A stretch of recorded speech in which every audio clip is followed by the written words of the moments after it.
right.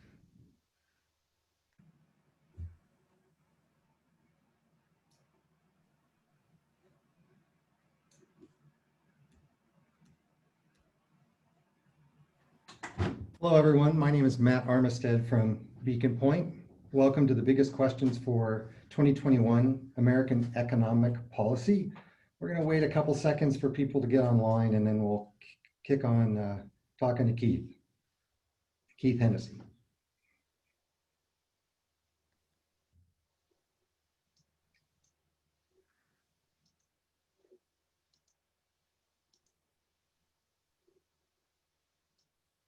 You know, what I'd like to do as we get going here, for those of you who are now early birds are online, and I want to talk a little bit about Keith, that stuff that you won't find in his bio. So I met Keith when I was a freshman in college at Stanford at a dorm called Rinconada. A lot of great memories from Stanford. One of the things, you know, I remember Keith doing with his roommate Josh is juggling fire in the courtyard there. He taught us how to throw a Frisbee, and we had a great ultimate Frisbee team. That was a lot of fun. But the one thing about Keith, which was amazing, was how he connected with other people on campus. I was just actually talking to my freshman year dorm mate, Dean, and he was saying it was amazing how many people he knew from our freshman class. We'd walk through campus and they'd be like, hey, Keith, and we're all like, how does he know everybody? So he's just a master networker, and I think he really makes people feel comfortable, makes them feel happy and you know, accepted and so forth. So, but I mean, the one story I have about Keith, which is typical Keith, is he organized a bike tour for our last reunion. He's like, come follow me and I'll show you some new buildings on campus because you guys haven't been there for a while. And typical Keith, we get there and we have a guest speaker talking about the future of the Stanford campus. And then we go to food service and we have a speaker there who's talking about the new food service. And we have, you know, somebody from athletics, somebody from engineering and medical school. I mean, it was above and beyond what we all expected. It was a blast. We had about 60 of us, but I mean, that's a kind of quintessential Keith Hennessey.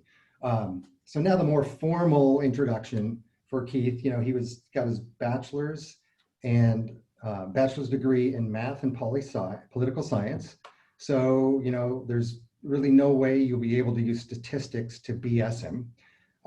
From there, he went to Harvard, where he was in the Kennedy School of Government and got his master's in public policy.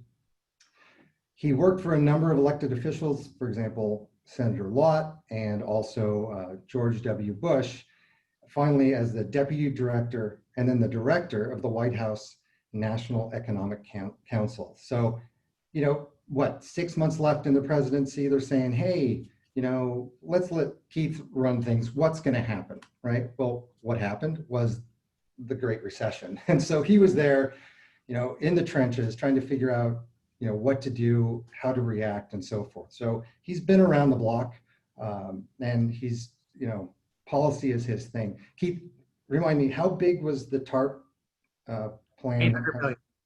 800 billion, right? So now I think the new stimulus is like, what 4 trillion-ish at this point. When you talk to your economic buddies, do they kind of tease you about the size of your TARP plan versus the new one? Yeah, we gasped at how $800 billion doesn't seem like that much money now. I mean, it was a god-awful amount of money in 2008. And we were very nervous that we'd get approval. And now that seems like chump change, which is terrifying.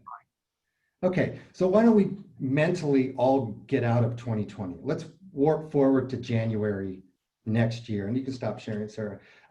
Let's go forward to, you know, the president has been inaugurated. You're now back in the White House. You've got your job. I think everyone's happy that 2020 is behind us. You know, as you sit down, you've sharpened your pencils, you've organized your desk. What's going through your head at this point? Good. All right. Well, thanks, Matt, and thank you everyone for joining us this morning. The one thing that I can say for certain about this scenario is that there's no chance that I would be in the White House for the next president. So it's a very useful model for us to use this morning, but I know that neither of the 2 presidential candidates would want me to work for them, and frankly, I wouldn't want to work for either of them. But let's use it as a good intellectual construct. Let's pretend I'm in my old job, the job that Larry Kudlow has now, which is the head of the National Economic Council in the White House. This is the job that's responsible for coordinating policy development for the president. So you're the president's top White House economic advisor, and a big part of your job is to help the president make decisions. And the first question that we need to figure out is, what decisions does the president have to make? Everyone's instinct is they want to immediately dive into each one of those decisions and start arguing about them and arguing about what the president should or should not do. But before you can do that on any particular question, you got to figure out kind of the full scope of what needs to be decided. In addition to that, there are a bunch of things that the world is going to foist upon you, which are uncertainties. And so what I've done is I've grouped both of those together into big questions that we have for 2021. If my magic 8-ball were working well, I would love to know the answers to these questions. And I would normally expect that at this time in a presidential cycle, you'd probably have maybe 10 or 12 of those big questions, big uncertainties for the next year. I was able to come up with 24 enormous questions to which I don't know the answer, which are very important to economic policy and the economy and financial markets. And I could do 24 without even breaking a sweat. So what I'm going to do is I'm basically going to go through my list. I'm going to explain, I've grouped them into 4 sections. First is the pandemic, questions on the pandemic. Second is questions on the election. Third is questions on possible Biden directional shifts if he wins. And then fourth are changes within the parties. If your magic 8-ball could tell me the answers to all of these questions, I would feel like I had a good handle on where 2021 was going to go. No one, of course, knows what the answers to these are, but what we'll do is I'll just start going through them. Matt, feel free to interject anytime you want. Well, as we get started, yeah. Just want to remind people that down below on the bottom of the screen is a Q&A button where they can ask their questions of you as we go through. So yeah, why don't you dive in and see what, let us know what's going on here. And let me emphasize something that I explain to my students. I teach MBA students here at Stanford, is it is nowhere nearly as important what I think is the answer to any particular question than that you think about the questions. And these are designed basically for you offline to spend time thinking about, or for you to talk with your buddy or your advisor and to say, look, what do I think my answer is to question 4 and question 5? Because if you know those, then you can make predictions about what you think 2021 will look like, which will allow you to plan. Okay, so section 1, pandemic. These are not all the questions on the pandemic that matter. These are all the questions, or these are the biggest questions about the pandemic that I think matter for economic policy and for the path of the economy. I've got 6 of them, although some of them have multiple parts. Okay, number 1, are social distancing policies helping? If so, which ones and how much? And why are we seeing flare-ups in different states? All the experts tell us masks work. All the experts tell us that we need to stay 6 feet apart. But we don't know how much those policies matter. We don't know how much the case count would be reduced if we went from 6 feet to 12 feet, or if, like in the UK, we went from 6 feet down to 3 feet. If you were to go down from 6 feet to 3 feet, or as they say, 1 meter in the UK, restaurants could have a whole lot more people in them. Classrooms could have more students in them. The economy could operate more efficiently, but we don't really know what the marginal public health risk is, or maybe we need to go to 12 feet. The other thing, there's a guy named Scott Alexander who is one of the smartest people looking at the state level data, is I agree with him. We're looking at the state level data and having a really difficult time explaining from the data why we're seeing flare-ups in different states. There's a natural inclination in this environment to attribute it to politics or to politically driven policies, to say states with Republican governors are doing these policies and therefore the disease is spreading. But those explanations really don't hold water when you get into it. So the reality is one of the big uncertainties about this disease is we just don't actually have any good quantitative sense about how effective the various social distancing policies are, which then means that it's very difficult for policymakers to make decisions about the marginal economic and health costs and benefits of whether we should shut down restaurants or make them open up and outside only, or keep schools or other businesses open or closed. Okay, closely related to that, this depends on the biology of the disease. Is there a sweet spot of policies that both keeps the disease from spreading too fast and allows for sufficient social and economic interaction for us to sustain for months and quarters?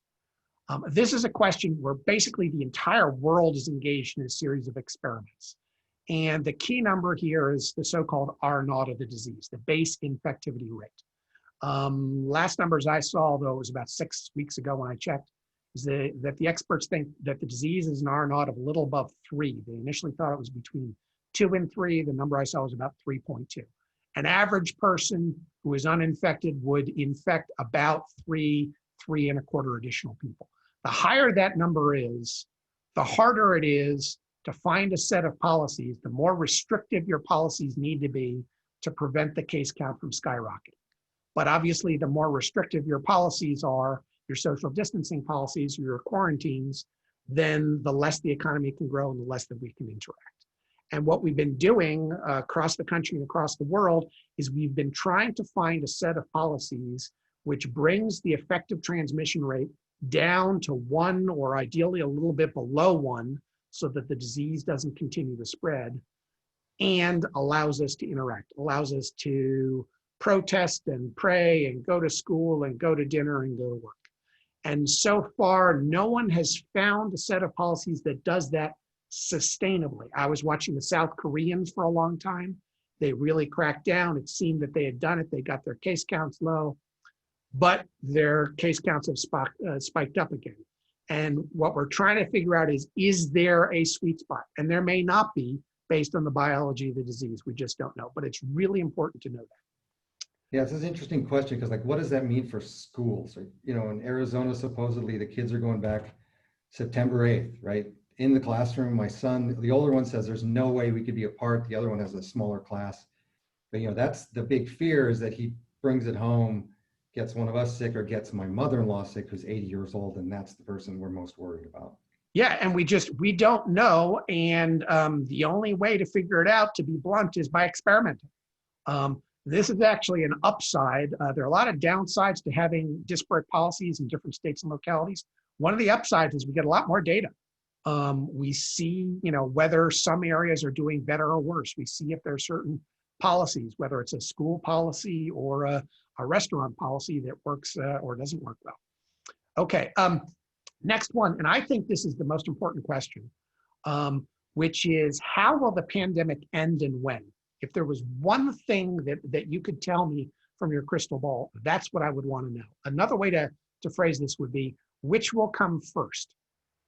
An effective vaccine, an effective treatment, or herd immunity? And basically what we've done is the entire world has gambled on a vaccine or treatment. We are sequestering in the hope that we don't have to rely on herd immunity to get us to the end of this crisis.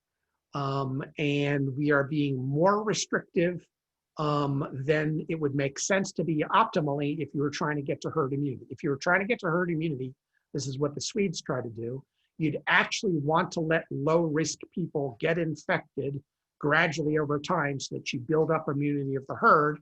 And then you'd want people like Matt's mother-in-law, you'd want to bubble them up because they're much higher risk if they get infected, and you'd want to try to protect them. Instead, we've been going for an all or nothing approach where we've been trying to basically prevent the infection from happening everywhere.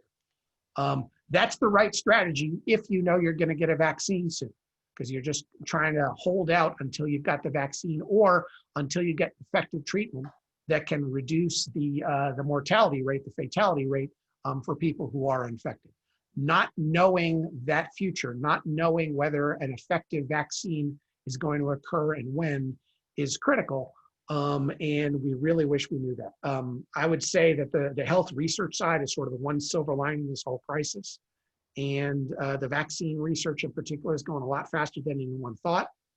But the thing that keeps me up at night is the idea that maybe they don't have a vaccine until mid-2021 or the end of 2021 or longer.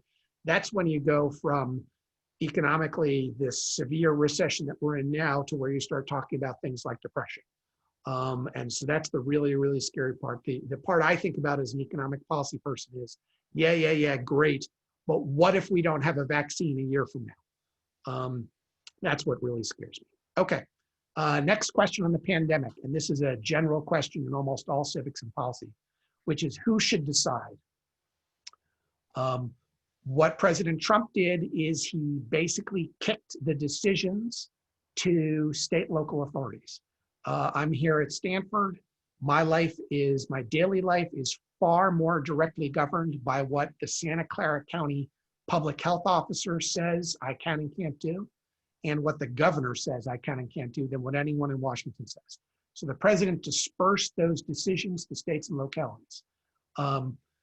The question, should Biden be elected, is will he try to renationalize any of that decision making? Will he try to re-centralize it and have more decisions made at the federal level? It is not an obvious, there's not an obvious answer to this. There are costs and benefits. The best thinking on the standard public health methodology was that decisions should be made locally because conditions vary. The course of the disease is different here or in LA or where Matt is in Arizona than it is in central Kansas or North Dakota or Chicago and New Orleans. And so you want to make decisions based on local conditions. That's sort of the best thinking. And our entire public health infrastructure is predicated on that assumption that local and state authorities will make those decisions, not people in Washington. But at the same time, people also have different value preferences. People trade off the risk of getting sick versus the economic and social costs of being locked up differently. And frankly, we have different levels of competency in state and local government in different localities. So it is, there's also an ideological difference. The farther right you are on the policy spectrum, the more likely you are instinctively to want to push decisions down to the state and local level. The farther left you are, your instincts are often to centralize more of the decision-making and go to a national standard. So if anything, I would expect if Biden were elected, there might be a move to renationalize some of the decisions. But it's not obvious to me that it would go back to a all decisions made in Washington question. It's a really important thing that I wish I knew what might happen. Do you think there'll be some sort of mix, if Biden gets elected, like everyone has to wear a mask, he can say that, and then you keep the rest of the boots on the ground deciding.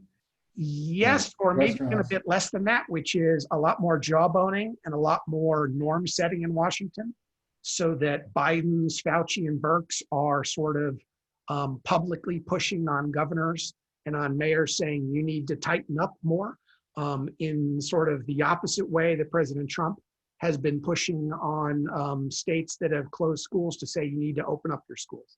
So, my best guess is more on the jawboning side than on the actually trying to seize actual decision-making authority and force states and localities to make decisions that they wouldn't otherwise make. Okay. All right, I'm gonna skip number 5. I'll go to my number 6. All right, the real painful one from an economic standpoint, and this is a direct effect of the how long does this last, which is how long can we sustain our current set of fiscal and monetary policies? Jay Powell at the Fed and Congress and the president, frankly, have been.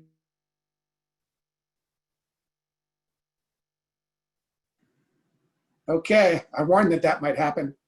Matt, are you still with me? Yes. Sorry. Okay. Little difficulties here, but we'll get it working. Good. Sorry, I had a little glitch there. Give me 30 seconds here. There's something in the way of your camera, just so you know.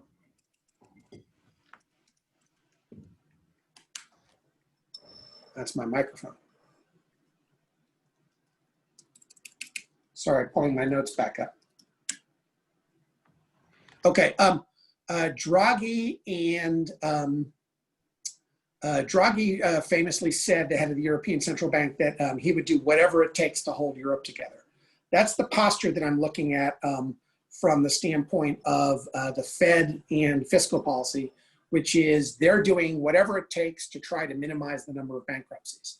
Now, there are a lot of small businesses in particular that are still going bankrupt, but basically the Fed and the Congress have said there is, practically speaking, no limit to the amount of resources that we're willing to dedicate to try to prop up the economy, to buy businesses and families time to get to the point where we get to an end of the crisis. This is a smart strategy if the crisis is short. It is the wrong strategy if the crisis is long. And the problem is we don't know if the crisis is, well, it's not short, but we don't know, like if I knew that a vaccine were going to be available on January 1st, I'd be saying this is exactly the right thing to do. The Fed is exposing a huge share of their balance sheet. And Congress has spent, as you said, something like $4 trillion. It's really expensive, but it's worth it because we'll be able to recover. If, on the other hand, this crisis is going to go for 2 or 3 years, then it's absolutely the wrong strategy, and we're going to bankrupt ourselves, and the businesses are still going to go bankrupt anyway. So what we're doing is we're really making a huge bet that the crisis is of a year or less. If this thing goes more than a year, you really have to worry, are we borrowing so much and are we lending so much through the Fed that it's unsustainable? At some point, if this crisis goes too long, then bankruptcies start to become actually the least painful path in the long run. At some point, it makes sense to say, you know what, I'm not going to continue to support my creditors because my business just can't operate. I need to go through a Chapter 11 restructuring, shaft my creditors and have them take some of the pain of this, shed some of my debt, and then come out on the other side as an operational business. At some point, as a publicly traded company, I don't have a business model that can be sustained with 1/3 of my customers coming to my amusement park or my bowling alley at my current lease, my current rental rate agreements, and my current debt burden. And so the only way for my business to survive in the long run is to go through a Chapter 11 restructuring. Obviously, that's a terrible path. It's a sucky path. No one wants to have to go through it. But if the alternative is that your business liquidates, and if you think that liquidation is certain because the crisis is going to go on for another year or year and a half, then at some point that becomes the case. And so the problem here is you don't know where the transition point is. The natural instinct of the policymakers is keep it going, keep our fingers crossed. We think a vaccine is going to come and there's an end in sight, and we're willing to expose taxpayers and the Fed's balance sheet and future inflation risk. We're willing to have them bear the cost. The federal government is in effect acting as the lender of last resort, which it absolutely should. But there is a limit that can be sustained. And you do at least have to think about that sort of long-term downside risk.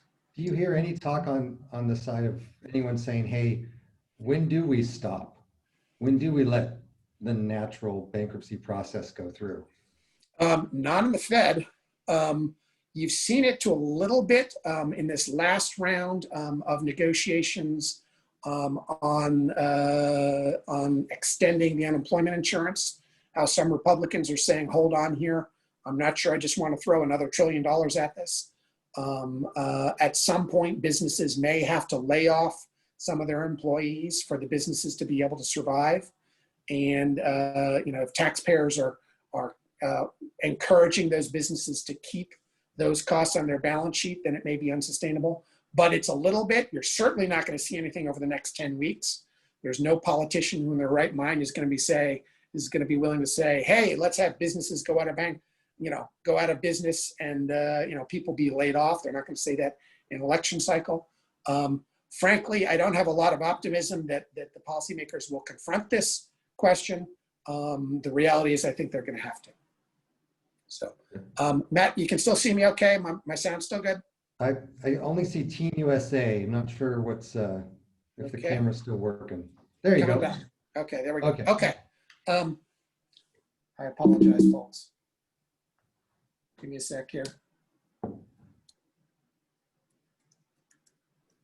So is there a difference between, impact and benefit of letting smaller companies go, is a question that came in, go bankrupt versus large companies like? No, it's more of a capacity thing, which is if you're a publicly traded company, you've got the public markets to rely on.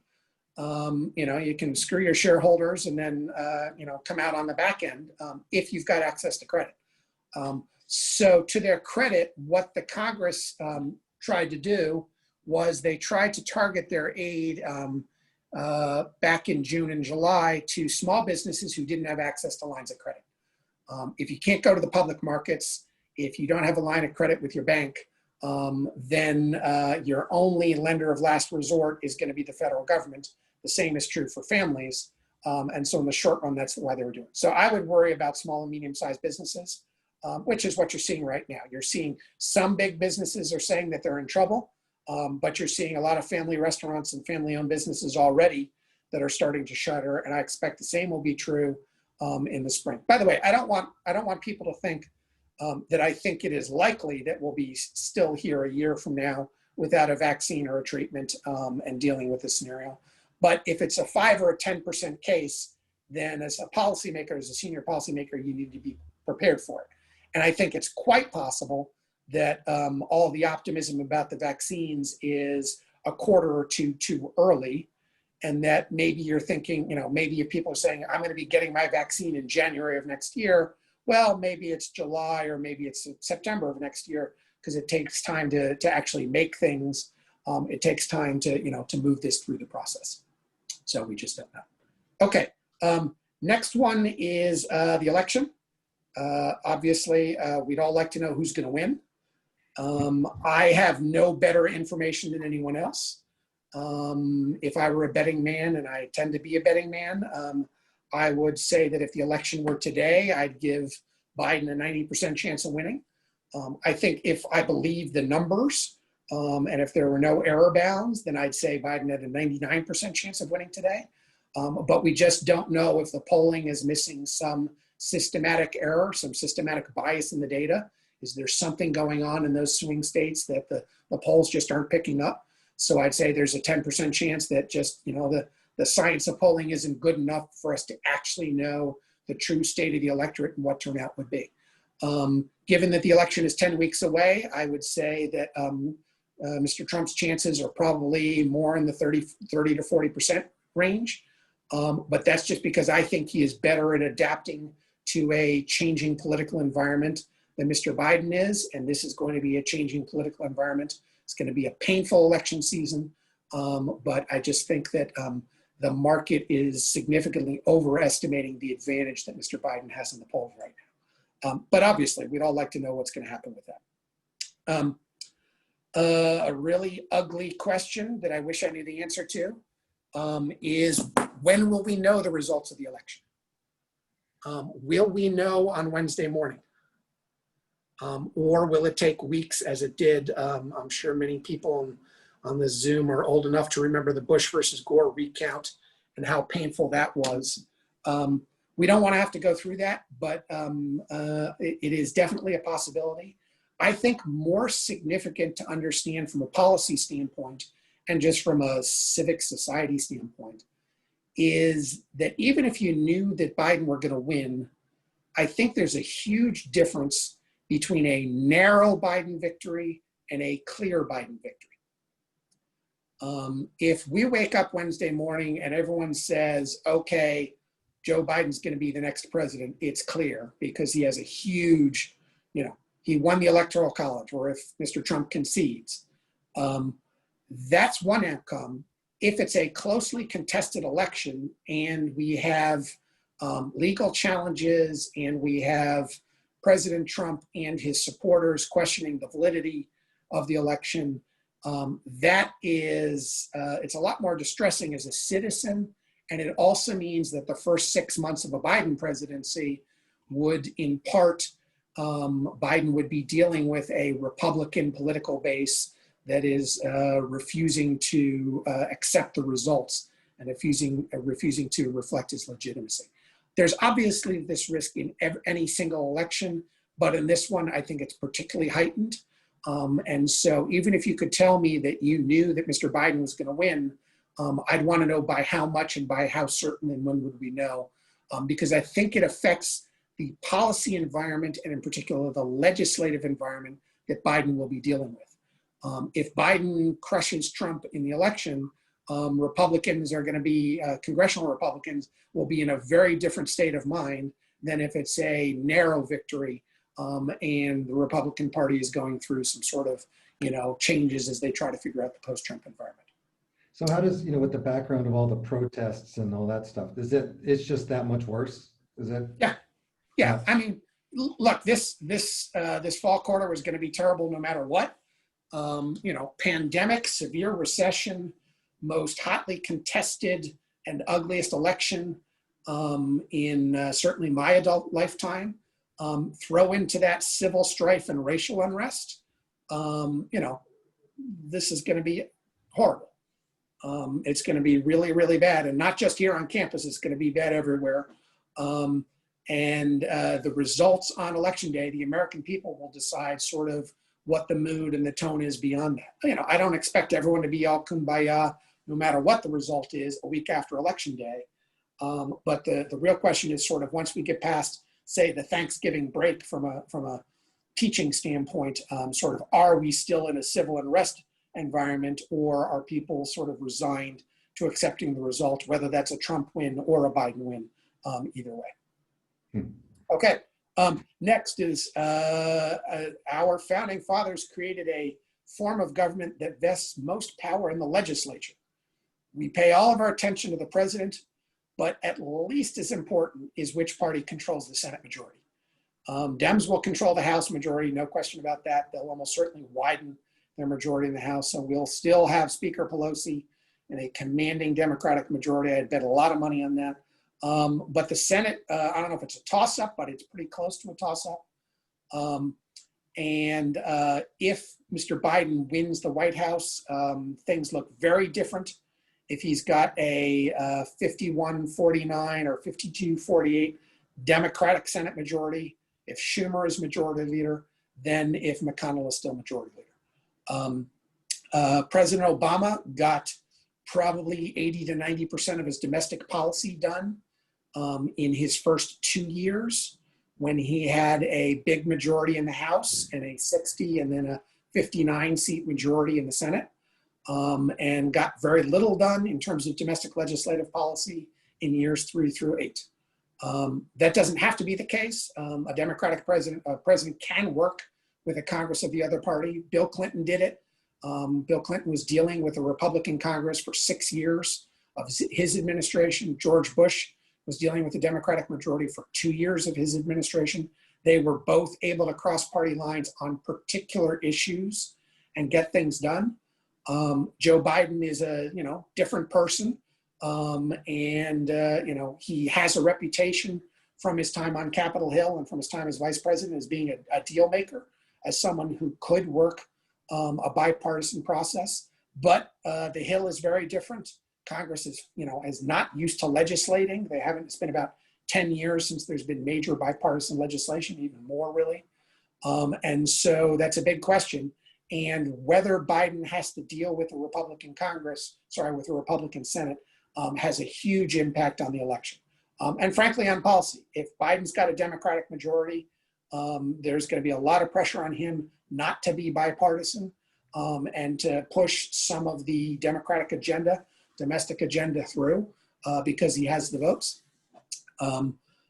My hope, part of it is because of my policy leanings, but part of it is because I think we need some healing, is I'd like Biden to pick something blandly bipartisan if Biden should be president. Actually, the same would be true if Trump wins re-election. I'd love to see them do an infrastructure bill next year. An infrastructure bill is just a whole bunch of members of Congress spending god-awful amounts of money on roads and bridges and highways, probably more money than I would like, but is a naturally bipartisan bill. And frankly, they need to sink some easy bipartisan putts before they start trying for these long balls here, because that hasn't been working.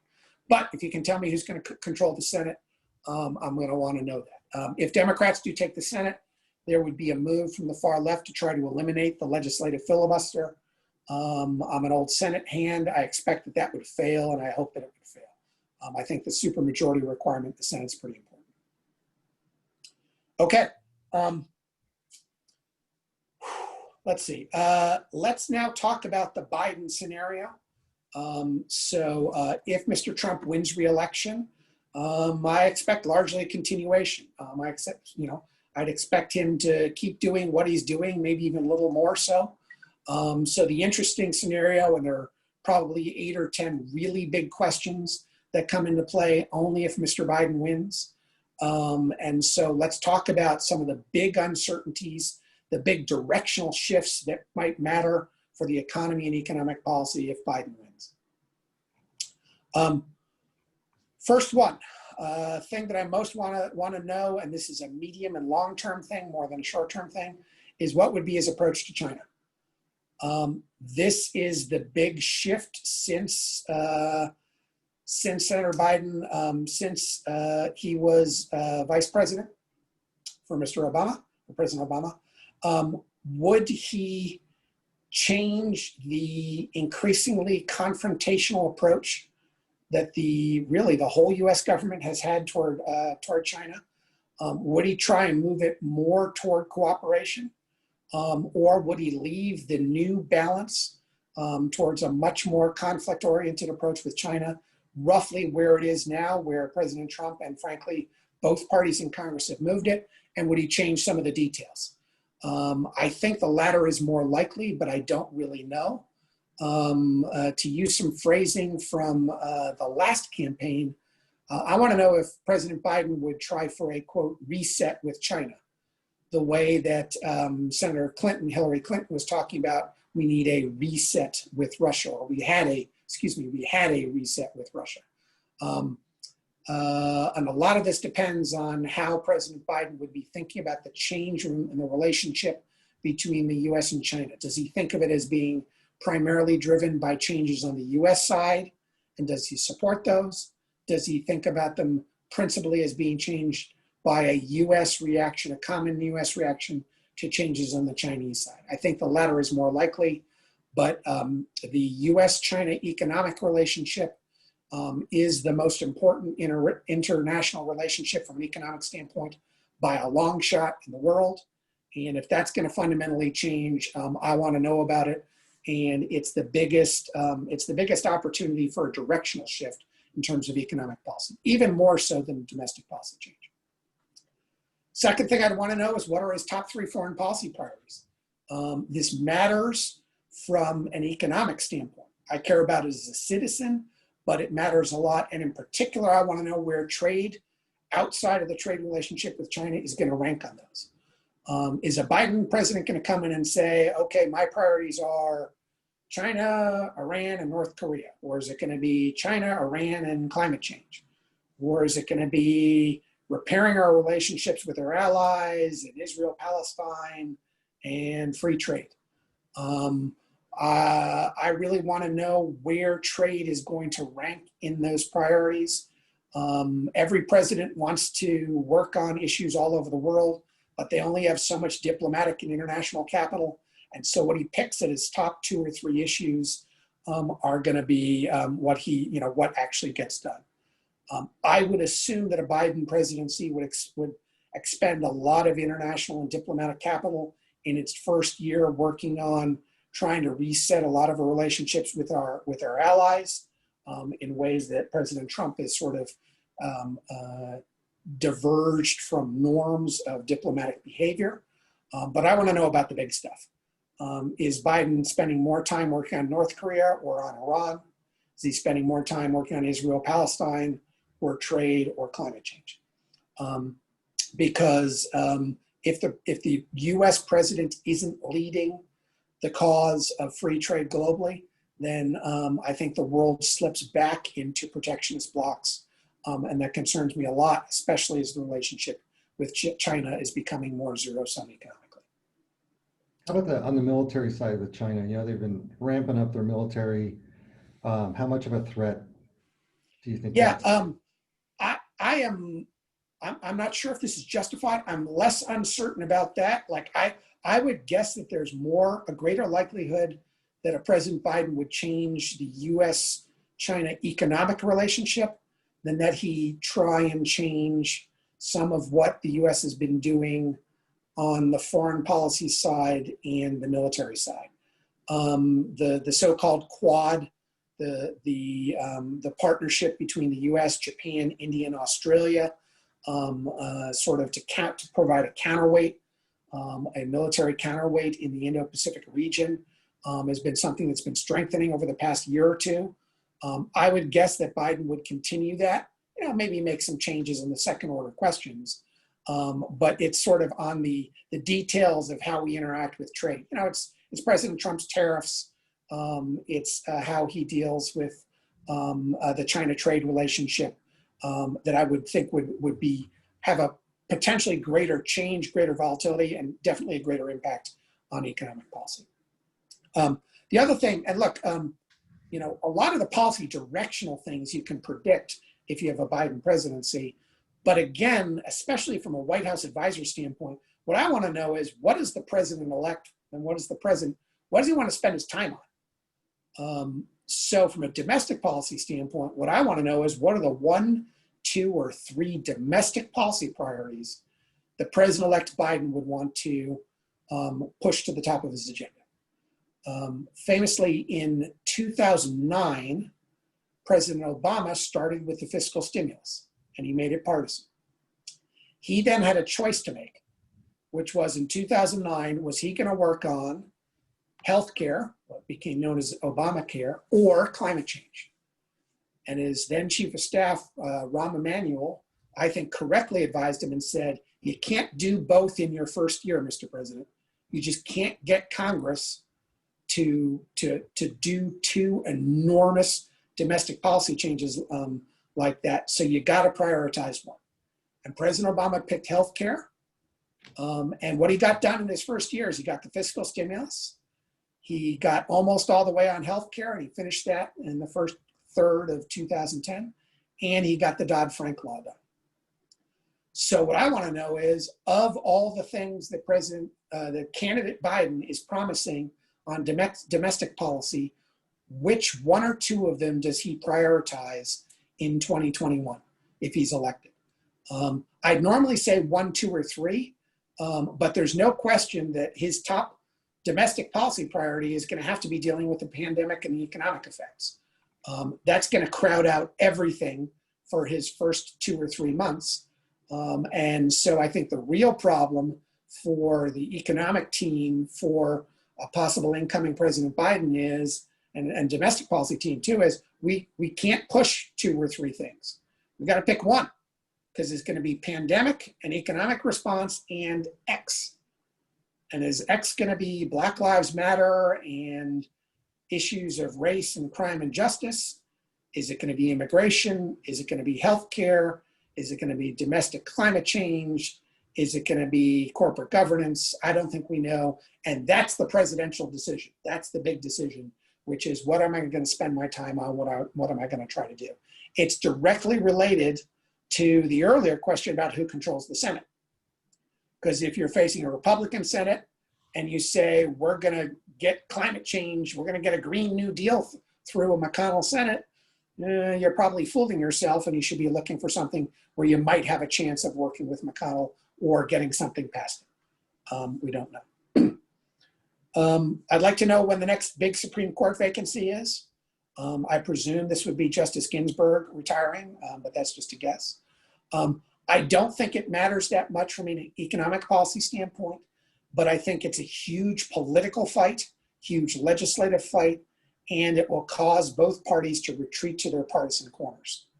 So if a President Biden is facing a narrow Republican majority Senate, and if President-elect Biden says, I'm going to do infrastructure to try to reset the tone in Washington and sort of bring bipartisan legislating back, and Justice Ginsburg says in January, oh, by the way, I'm retiring, well, then the attempted bipartisanship on infrastructure will be met by fierce partisanship over a Supreme Court battle, Supreme Court nomination battle. And so it affects the broad political climate and the balance between, or the tension between bipartisanship and partisanship. Another big decision is, would President Biden keep Jay Powell? Technically, Powell is termed, he's got a 4-year term. But if a new president came in and asked for the Fed chair's resignation, you'd kind of expect that a Fed chair might give the new president the opportunity to pick his own person. I'm not suggesting any inside information. I'm not suggesting it's likely. But when you've got a new change in presidency, especially a partisan change, you really want to know if the chairmanship of the Fed is going to change. Or does Mr. Biden do what Mr. Trump did when he came in, where President Trump let Yellen, serve out her term. It's not clear that the president can fire the Fed chairman, but he can pressure them to resign, and that would probably be effective. And so that's a big question you want to know. 2 other questions just in terms of a Biden presidency. One is, would Senator Warren, Elizabeth Warren, have an effective veto over Biden's big economic nominations? There's a natural instinct for us to look on everything as right versus left, Republican versus Democrat, but you can't overestimate the importance of policy differences within a party. If Mr. Biden is elected president, I would expect Senator Warren, especially Senator Sanders as well, to be trying to pull the Biden administration even farther left on economic policy and leveraging the threat of opposing his economic nominations as leverage to do that. But it's very, very difficult for a senator to oppose nominees of a president of their own party. And so this tension, suppose Biden wants to nominate someone who's more institutional to the Treasury Secretary job, and Senator Warren says, no, I'm going to filibuster them because I don't want a Wall Street person. Who wins that battle between Biden and Warren? I would bet on Biden. I think the Senate process and the Senate politics are his wheelhouse. And I actually think he'd be a strong president if elected. But knowing how much influence the economic left wing of the Democratic Party has on Biden's nominees, and the threat of opposing them in terms of confirmation is important. In particular, for one job, and it's not the Treasury Secretary job, it's the SEC chairman. I'm a free market guy. I'm right of center on pretty much all economic policy issues. The issue that scares me most from the far left are changes to corporate governance, changes to the rules that the federal government imposes, or even if you look at Senator Warren's Accountable Capitalism Act, basically redefining the purpose of a corporation. That really scares me in terms of what the impacts would be on the economy and on markets generally. So if I care about one economic position, Senate confirmed economic position in the Biden administration, it's the SEC chairman. Because an SEC chairman with two agreeable commissioners can fundamentally remake a lot of how businesses are run, publicly traded businesses are run. And so that's the nominee that I really care about. And I want to know, is the person who gets in there kind of a center-left person, as both President Obama and President Clinton before him put into place, more institutionalist Democrats, or are they someone who calls themselves a progressive, which really concerns me. All right, Matt, I've been talking too much. So let me just say on the parties, I think the underappreciated point about 2021, especially if Mr. Trump loses, is I will be watching the internal dynamics within the Democratic Party and within the Republican Party. No one knows what a Republican Party will look like a year post-Trump, and no one knows how the rise of the left wing of the Democratic Party would play out and have an impact in a Biden administration. And those are two areas of just tremendous domestic policy uncertainty that are going to play out over the next 2 or 3 years. If Biden wins, if Trump wins, then I expect the status quo to continue for a while longer. So why don't I stop there, and we've got a few minutes for some questions. Yeah, sure. So one of the questions that came in is like, what would be the impact of, let's say, too much Democratic success? Like they take the Senate, stronger in the House, Biden's a pretty strong president.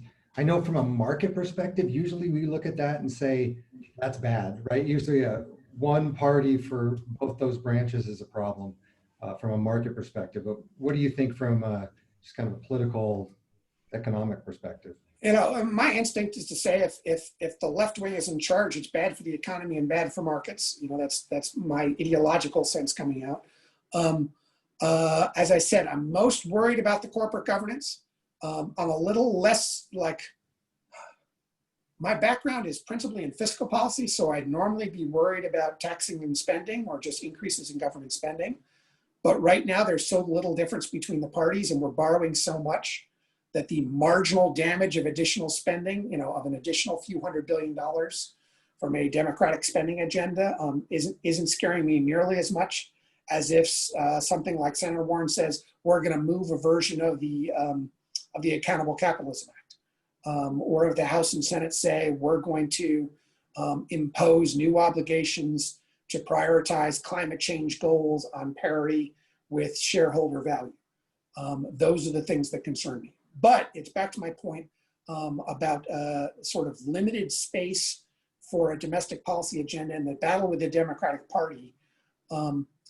I really want to know whether the economic progressives, or I think of it as sort of the demographic progressives, will be more powerful and more important within the Democratic Party.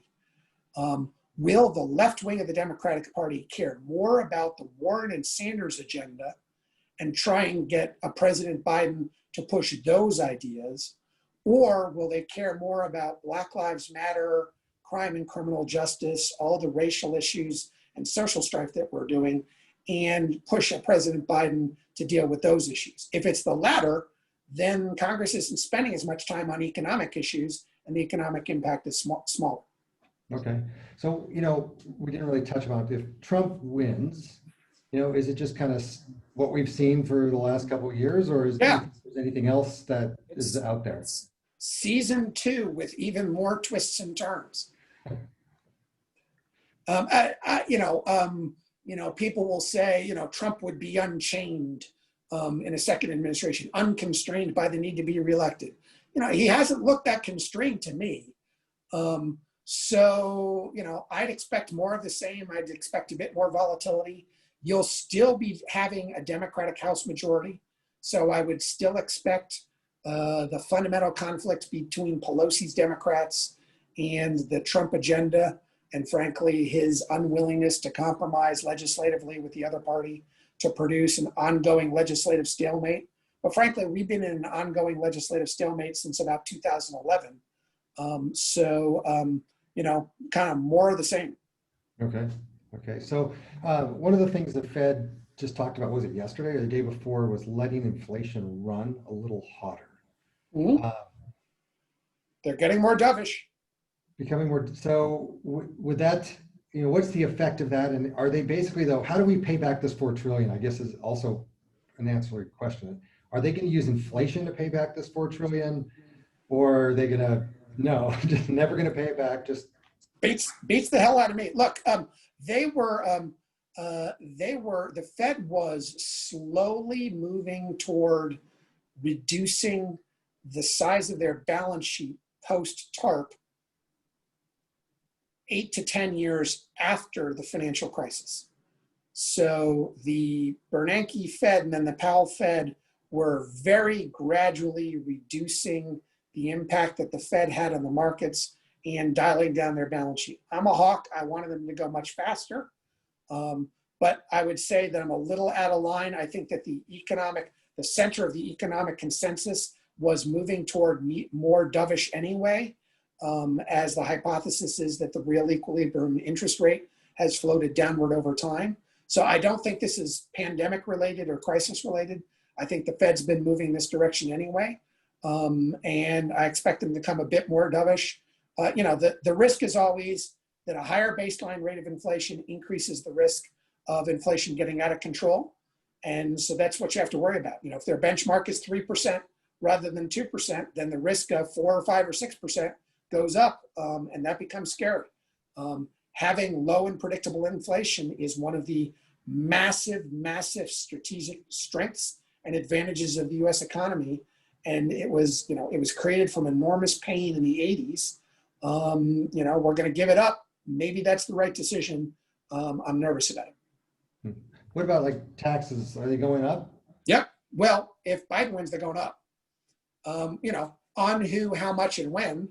But look, the abandonment of concern about deficits and debt has been bipartisan. There are no more debt hawks in Washington. The party out of power is traditionally always more concerned about borrowing, right? When Republicans are in power, Democrats don't like the Republicans' debt increasing tax cuts. And when Democrats are in power, the Republicans don't like the Democrats' debt increasing spending. So if you're a Democratic president, if you can increase spending without having to offset the debt impact, because no one cares about debt, then they won't raise taxes, they'll just borrow more. If people start to care about debt again, then taxes will go up. So if there's a DDD, Democrat president, Democrat House, Democrat Senate, I can guarantee you government spending is going up. I just don't know whether debt will go up or just taxes on so-called the rich and corporations. And by the way, debt is, of course, future taxes. So if you borrow more, taxes are going up, you know, someday on someone. We just don't know on who or when. Right. So with the Trump victory, would Pelosi be more inclined to, well, work in a compromise position, or do you think that's just never going to happen? I don't see any particular reason. I don't see any logical reason why I should expect either a second-term President Trump or a second presidential term Speaker Pelosi would change. I mean, the dynamics don't change. And I think it's important to understand legislative leaders reflect the members of their parties. Speaker Pelosi would reflect sort of where the mean position is of House Democrats. If anything, if President Trump is reelected, I would expect House Democrats would move farther left and would get even more anti-Trump if that's possible. I don't see anything to suggest that President Trump would be more willing to acquiesce to or compromise with a Democratic majority. So I don't see an obvious reason why things would change. Okay. What brings America a little bit back together? And don't tell me a war with China. No. Look, here at Stanford Business School, we teach tone starts at the top. So I think a necessary but not sufficient condition is a president who sets a tone of cooperation with and especially respect for people who disagree with him. And it's the respect word is the key point, which is I may disagree with you on a whole bunch of things, but I don't think you're a bad person for wanting a different policy outcome than I do. And what we need is we need not just the president, but we need congressional leaders to do the same sort of thing. For Pelosi to be talking about McCarthy, Kevin McCarthy, the House Republican leader, and McCarthy to be talking about Pelosi in a, well, we disagree and I think he or she is wrong, but we're going to try and work out a compromise. You'd expect that to be more likely to come from the Senate than from the House just because of institutional concerns. But you need McConnell and Schumer to be saying, well, you know, I don't like the guy, but we're going to try and work something out. To make that happen, you have to have a president who's setting that tone. Even with that, it may not be sufficient, but that's a first step. Okay, well, great. Maybe on that note, you know, maybe some unity or something. We'll try to. Is that a positive note? That's a positive note. Like if we can get there, I think we'd all feel a little bit better. Well, thank you, Keith, for your time today. Thank you, everyone, for joining us on this call. Hope it was informative. And you know, take care, stay healthy, stay safe, and good luck. Thanks, all.